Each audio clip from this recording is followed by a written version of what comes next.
May gala na naman nga ang inyong katrops. Naimbitahan kasi ako sa isang birthday celebration. Naglalakad na nga ako neto pa phase 1. Sabi ng may birthday, hintay na lang daw nila ako sa may Morning Star. Doon na lang daw nila ako susunduin. Hindi ko kasi alam papunta sa bahay nila.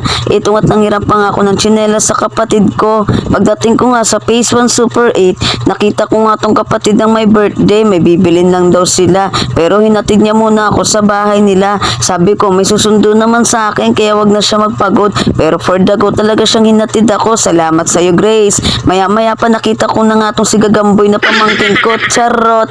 Ito na nga ako sa bahay na magbe-birthday. Dito pala sila nakatira.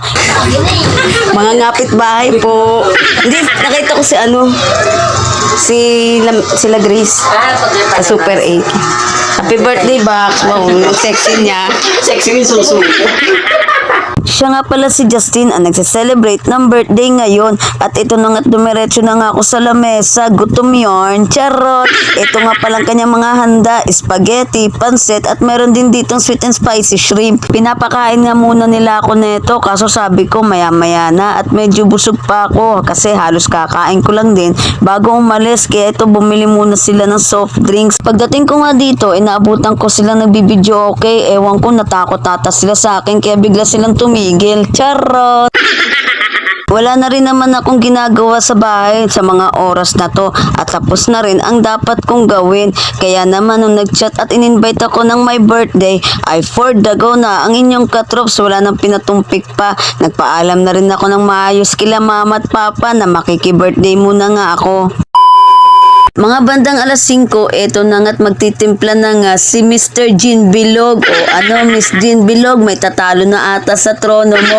Kung may Miss Jean Bilog, may Mr. Jean Bilog din, syempre. Charo! Maya-maya pa nga, eto na nga't nagsimula na nga ang birthday celebration. Happy birthday, Justin! Salamat sa pag-invite. Shot puno na yan!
Maya-maya pa nga dumating na rin yung iba pang kapatid ng may birthday galing silang trabaho. Sila nga pala si Nunoy at saka si Buboy.